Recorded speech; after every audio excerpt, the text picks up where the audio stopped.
गरीब परिवार का जादुई चूल्हा। बहू, अभी दरवाजे पर ही खड़े रहो, मैं तुम्हारे लिए आरती की थाली लेकर आती हूँ। ऐसा कहकर सविता घर के अंदर चली जाती है और आरती की थाली सजाकर लाती है और आराध्या की आरती उतार कर उसका गृह प्रवेश करती है। आ जाओ बहू, घर में आओ, इस घर में तुम्हारा स्वागत है। इतने अच्छे से मेरा इस घर में गृह प्रवेश करने के लिए माँ जी आपका शुक्रिया। अरे पगली, शुक्रिया क्यों कर रही है? आखिर तू भी तो मेरी बेटी जैसी ही है। मैं जानती हूँ तेरी माँ नहीं है इस दुनिया में, लेकिन तू चिंता मत कर, मैं तुझे इस घर में कभी भी माँ की कमी महसूस नहीं होने दूंगी। इस तरह सविता अपनी बहू को गले से लगा लेती है और उस दिन के बाद से वो अपनी बहू को बेटी की तरह प्यार करती है। जब कभी आराध्या की तबीयत खराब हो जाती तो सविता ही उसके लिए खाना बना देती थी, यहाँ तक कि वो घर के काम भी कर देती थी। घर के काम हो गए हैं, चलो तुम जल्दी से नाश्ता कर लो। अरे माँ जी, सुबह के 10 बज गए हैं और मुझे पता भी नहीं चला। आपने मुझे उठाया क्यों नहीं? उठा देते तो मैं काम कर लेती घर के। तेरी इतनी तबीयत खराब हो रही है, तुझे कैसे उठा देती? मैंने घर के सारे काम कर लिए हैं, नाश्ता भी बना दिया है। चल जल्दी से नाश्ता कर ले, फिर दवाई खा लेना। सविता का ये प्यार देखकर आराध्या को अपनी माँ की याद आ जाती है और वो रोते हुए अपनी सास से कहती है, माँ जी आप बहुत अच्छी हो। जब से मैं इस घर के अंदर आई हूँ आपने मुझे एक भी दिन माँ की कमी महसूस नहीं होने दी। मेरा बस एक ही सपना था कि मेरी सास मेरी माँ जैसी होनी चाहिए। भगवान ने मेरा वो सपना भी पूरा कर दिया। ओहो बहू, तूने तो मेरी आंखें भी गीली कर दी। तू भी ना, मैं तुझसे आज वादा करती हूँ कि मैं तेरा साथ कभी नहीं छोड़ूंगी। चल अब चुप हो जा, मैं तेरी सास हूँ लेकिन माँ से कम नहीं हूँ। सारा प्यार तो आप अपनी बहू को ही कर देती हो, मुझे तो करती ही नहीं हो। तभी वहां दिव्या भी आ जाती है। हाँ माँ, आप मुझे भी प्यार नहीं करती। सविता अपनी बेटी और अपने छोटे बेटों दोनों के कान पकड़ लेती है। अब बोलो, मैं तुम्हें प्यार करती हूँ या नहीं? बोलो बोलो। और बेटा, तुम्हारी तो खैर नहीं अगर मेरी बहू और मेरे बीच में आए तो, समझे? दोनों भाई बहन अपने कान छुड़ाकर भाग जाते हैं। आपने तो सुना ही होगा कि अगर सुख है तो दुख भी आना ही है, तो वही हुआ। उनकी गरीब हंसता खेलता परिवार अच्छा खासा चल रहा था, लेकिन कुछ दिनों में सविता की अचानक से तबीयत बहुत ज्यादा खराब होने लगती है और वो बिस्तर पकड़ लेती है। एक दिन वो अपनी बहू आराध्या का हाथ पकड़कर कहती है, मेरे जाने के बाद बहू इस घर का अच्छे से ख्याल रखना, किसी को कोई परेशानी मत होने देना। माँ जी, आप ऐसी बातें क्यों कर रही हो? आपको कुछ नहीं होगा। सविता इतना कहते ही अपना दम तोड़ देती है। अचानक से घर के अंदर मातम का माहौल छा जाता है और बेचारी आराध्या फूट फूट कर रोने लगती है।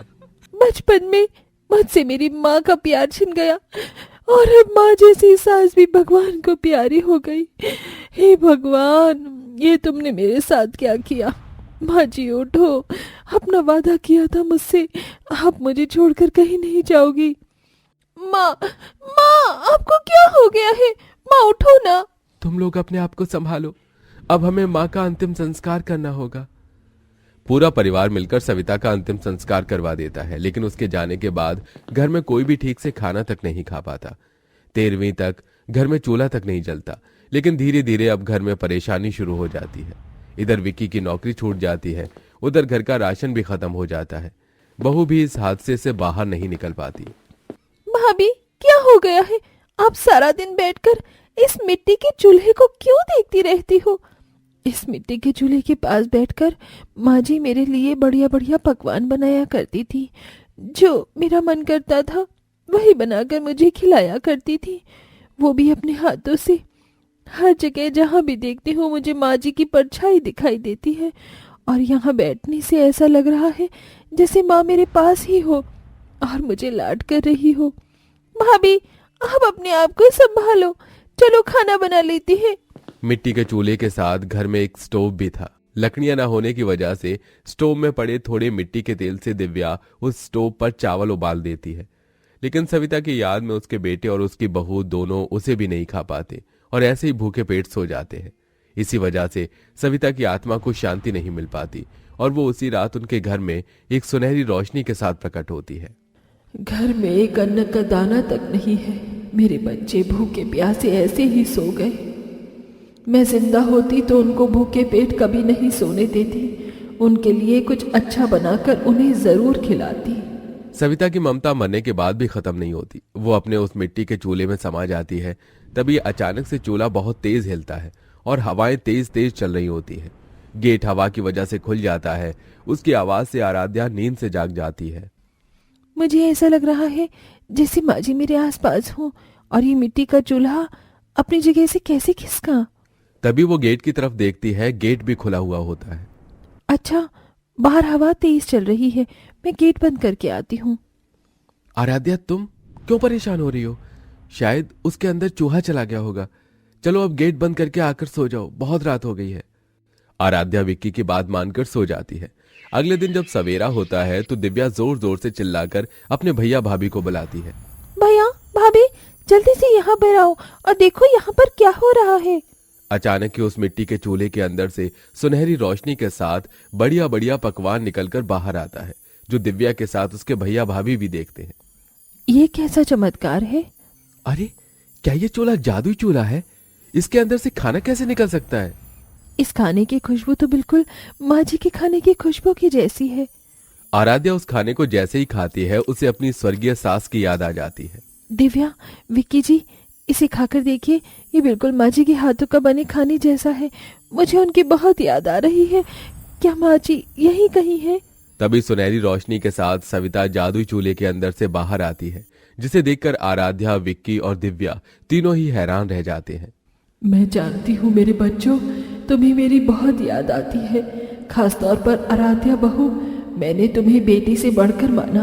मैंने तुमसे वादा भी किया था कि तुम्हारा साथ कभी नहीं छोड़ूंगी, लेकिन अफसोस कि मैं अपना वादा नहीं निभा पाई।